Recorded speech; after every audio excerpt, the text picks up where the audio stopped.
Tú debes despertarte queriendo ser mejor persona de cómo te acostaste ayer.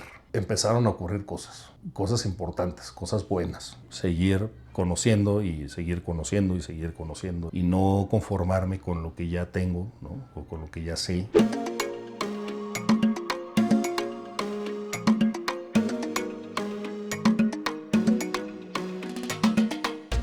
A ver, muchas veces la gente me pregunta que yo por qué acabé haciendo lo que hago, por qué me dedico a ser babalao de la religión Yorubá. Lo puedo resumir muy fácilmente. La gente puede creer que yo tengo un pleito casado con el catolicismo.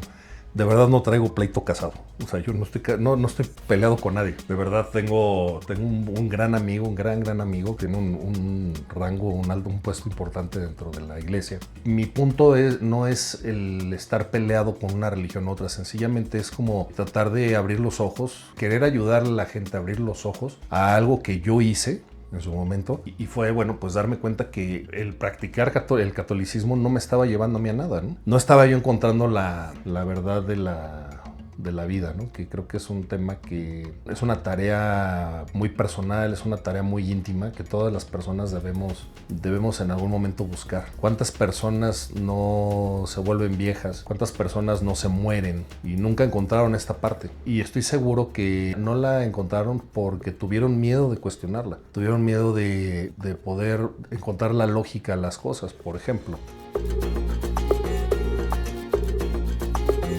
Yo tengo muchas dudas respecto al nacimiento de Jesucristo. En ningún momento estoy anulando la existencia, pero sí hay mucha información, de acuerdo a investigaciones, de que Jesucristo no nació el 25 de diciembre. Se cree que Jesucristo nació más cerca de abril o mayo, pero hay una manipulación de la iglesia que para poner el nacimiento de Jesucristo el 25 de diciembre. ¿Por qué? En el solsticio de invierno era cuando las religiones paganas o las creencias paganas hacían sus festejos, hacían sus celebraciones por estas festividades, ¿no? Y entonces lo que hizo el catolicismo fue empezarse a meter en este punto. ¿Para qué? Para lograr desarraigar las costumbres que tenían estos pueblos por festejar el solsticio de invierno. Tengo dudas, por ejemplo, respecto a que siempre se ha manejado o siempre han pintado a un Jesucristo en una imagen europea, cuando definitivamente Jesucristo, por la región en la que nació, no podía ser ese Jesucristo de ojos claros y de piel blanca. Otra cosa que a mí me vuela la cabeza es, se habla mucho de la Virgen María. La Virgen María o María era una gran mujer, o sea, una mujer que llegó a tener a un hijo como fue Jesucristo. Pues vaya, habla de ser una gran mujer. Pero ¿por qué tenía que ser virgen? ¿Por qué tocar el tema de su virginidad para manejar una pureza? Cuando también está documentado que María ya tenía hijos antes de haber tenido a Jesucristo. Y a mi punto de vista, el hecho de que ella no fuera virgen no le quita ningún valor. Pero la iglesia ha querido borrar todo vestigio, toda información o todo dato de que María pudiera haber tenido hijos de José antes de Jesucristo. Entonces esa parte pues también me hace dudar mucho. Y nuevamente esta es manipulación de la gente. Otra cosa que me deja pensando es, se hablaba de María Magdalena, que era la prostituta que apedreaban, cuando según la investigación y la información que hay, investigaciones que han traído buen presupuesto y que han traído mucha gente bien preparada, habla de que María Magdalena, por ejemplo, no era prostituta. María Magdalena era la esposa de Jesucristo y María Magdalena era uno de los apóstoles o una de los apóstoles. Pero ¿por qué anular a María Magdalena y por qué no poner a un Jesucristo como una persona, como un humano con necesidades físicas, con necesidades carnales? ¿Por qué? Porque en automático, si lo ponen de esa forma, entonces la gente, para ellos, empezaría a dudar. Como estos datos, hay muchos más y a mí, pues evidentemente, a mí que me gusta preguntar y a mí que me gusta estar indagando y que me gusta estar ahí profundizando en los temas, pues no me convencen, ¿no? No me convencen y no me dejan claras las cosas. Y entonces ese es el origen del por qué yo llego a esta religión. Antes de este paso, investigué muchas cosas, ¿no? Investigué muchas creencias. Pero cuando llego aquí, pues yo llego con una necesidad de espiritualidad. Y lo primero que hago es mi proceso de mano de orula. Y de verdad empezaron a ocurrir cosas importantes, cosas buenas. Lo primero que ocurrió, así que es como lo más presente que tengo, cambió mi carácter. Yo era una persona sumamente enojona, sumamente iracunda.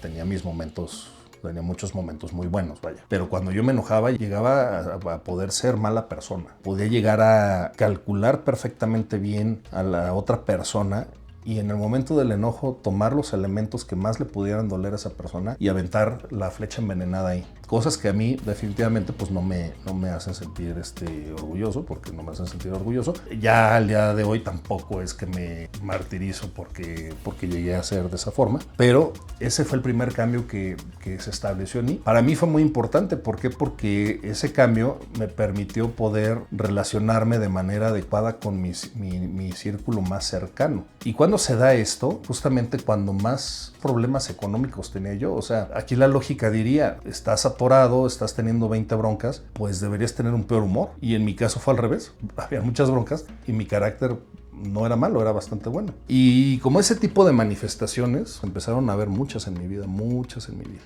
Se empezaron a abrir caminos, empezaron a ocurrir cosas, de verdad, empezaron a ocurrir cosas muy buenas. Y yo siempre en este punto de esa necesidad de querer saber, de querer ver y de querer vivir y de que me consten las cosas, porque tengo eso no puedo ir en contra de mí. Yo sí necesito tener pruebas de que algo funciona.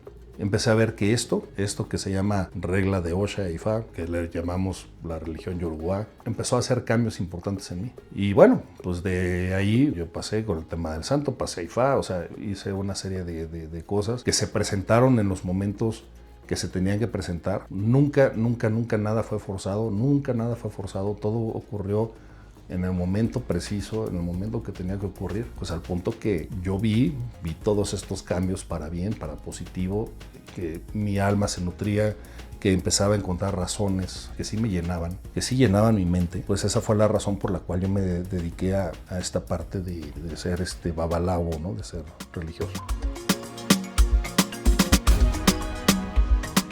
Y estuve un tiempo así. Posteriormente, mis inquietudes, porque siempre he sido así, ¿verdad?, me llevaron a empezar a buscar más conocimientos dentro del mismo IFA. Yo me formo en el IFA afrocaribeño, pero de alguna manera en esta búsqueda de nuevos conocimientos o de nuevas experiencias, pues me empiezo yo a rodear de diferentes disciplinas dentro de IFA. Y de ahí fue que empecé a estudiar medicina nativa y bueno, toda esta historia que muchos ya saben, ¿no? Y de pronto pues me llama la atención el tema de la alta magia, me llama mucho la atención el tema de la silla Miss, me llama mucho la atención pues muchas cosas, ¿no? O sea, me llama la atención pues prácticamente todo. ¿Por qué? Porque de verdad es un mundo fascinante, muy lleno de cosas interesantes, de cosas nuevas, de cosas buenas, de cosas que puedes nunca haberlas imaginado, ¿no? Y esa es la razón por la cual yo estoy aquí y yo soy Nuevamente, lo que busco es conocimiento, lo que busco es entender el por qué estamos aquí, el entender cuál es nuestra razón de vida y evidentemente ya que lo entiendo y ya que lo sé, pues ejecutarlo de tal suerte de poder cumplir con mi misión de vida. Algunos aspectos que están dentro de mi misión de vida, pues evidentemente es la ayuda a la gente que lo necesita, el asistir a la gente que lo necesita, poder elaborar remedios para resolver tal o cual cosa, el poder escuchar a las personas que necesitan cierto apoyo o que necesitan ser escuchadas. Finalmente, el ser un mejor individuo todos los días, ¿no? O sea, yo sigo insistiendo que tú debes despertarte queriendo ser mejor persona de cómo te acostaste ayer. Y evidentemente no se puede, o sea, no todo el tiempo se puede, que nuestra parte humana pues no va a dejar de existir. Hay días mejores que otros. Con que tengamos siempre esa intención de ser mejores personas, creo que en algún momento vamos a encontrar el equilibrio perfecto. Y eso es mi paso en este camino, ¿no? Y el tiempo que me siga quedando de vida, que yo espero que sean muchísimos años, pues bueno, seguir conociendo y no conformarme con lo que ya tengo, ¿no? O con lo que ya sé, sino seguir en ese aprendizaje, seguir aprendiendo de la gente. Hay mucha información que está en los textos, pero hay mucho conocimiento que únicamente está en las personas. es muy importante no olvidarnos de esto. Adquirir el conocimiento de gente adecuada, de gente que esté bien dotada de información fidedigna, información real. Qué bueno que me preguntas esto. En algún momento, hace muchísimos años, no recuerdo cuántos años, pero fueron muchos años, yo llegué a la casa de un babalao. La verdad, yo quedé horrorizado. La realidad, yo quedé impactado. ¿Por qué? Porque primero la energía que se lloraba en esa casa era no fea, era lo que le seguía. Era una casa extremadamente sucia. Había fluido vital por todos lados. O sea, era de que se veía que hacían obras y que nunca limpiaban. El ambiente como tal era desagradable, o sea, era tenebroso. Y entonces ese primer contacto que yo tuve con la religión fue muy desagradable. Sin embargo, entendí al tiempo que lo que yo había vivido no era la religión.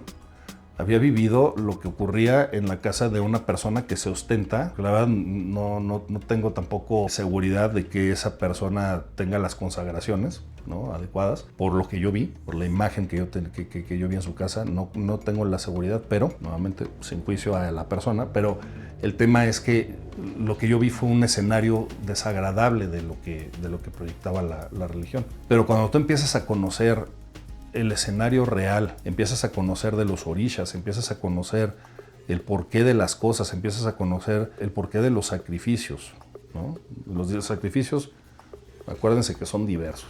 En ese momento fue cuando yo dije, ok, entonces yo lo que tuve en un principio fue una mala imagen de una casa religiosa. Era como una morgue, una cosa terrible, ¿no? Pero ese fue el primer contacto que yo tuve. Entre el primer contacto y el segundo contacto, sí pasaron muchos años. La verdad, pasaron como unos 5 años, más o menos. Pero sí, de ese lugar gacho a este primer lugar o este segundo lugar que era mejor, sí había una diferencia enorme. La energía que había entre la gente que estaba ahí, en fin, fue completamente diferente. Y eso hizo más sencillo este proceso. También me ocurrió, voy a ser honesto, me ocurrió que llegó un punto en el cual yo ya no me sentí que aprendiera. Y entonces esa era una casa de Osha. Entonces en ese momento tomé la decisión de buscar un babalao. Porque lo que yo seguía, siempre lo he dicho, no lo voy a negar, siempre he buscado mayor conocimiento. Y esta casa de Osha, pues yo siento que ya estaba topada. Igual soy soberbio en lo que digo, ¿eh? Puede ser que caiga en lo soberbio y no quisiera hacerlo, pero yo me sentí así en ese momento. Y empecé a buscar, ¿no?, con la parte de los babalawos, y obviamente pues empiezas a encontrar cómo pues efectivamente el conocimiento y la mente se empieza a expandir. ¿Por qué? Porque empiezas a ver la parte más profunda y de mayores secretos de la religión. No es que yo supiera todo del Ifa afrocubano, pero también llega un punto en el cual dices, bueno, ¿y después de esto qué sigue?, ¿no? Entonces, pues Onishegun, y después de esto qué sigue, pues no sé. Y esto finalmente creo que es la parte interesante, ¿no? O sea, no se trata de me conformo y ya, no. Se trata de seguir buscando, de que la búsqueda nunca termine. La búsqueda del conocimiento es algo que no debe terminar. Fíjate que hay una persona que no tiene nada que ver con la religión, pero que me genera mucha admiración. Es el suegro de mi hijo mayor. El suegro de mi hijo mayor es un hombre de 85 años, me parece. Tú lo ves y es una persona que está súper bien. ¿Y por qué está súper bien? Porque él es muy como yo. Él siempre está en la búsqueda de él. ¿Y qué más sigue? ¿Y qué más sigue? ¿Y qué más sigue? Y ese finalmente es el motor de su vida. El motor de su vida es ¿qué más sigue? ¿Qué más hay? ¿Qué más existe? ¿No? Entonces esa parte a mí me genera admiración. ¿Por qué? Porque pues es un hombre mayor, es muy mayor. Pero el estar en esta búsqueda, el estar en este estudio constante, bueno, es maestro de la UNAM al día de hoy, 85 años, y el señor sigue agarrando su carro, se va a Ciudad Universitaria a dar sus clases y bueno, se mantiene así, pero él siempre está en una investigación constante de diferentes cosas, ¿no? Creo que esa es la parte valiosa y eso es lo que yo persigo, no me conformo. He dejado seguidores y boru y boye y bocheche.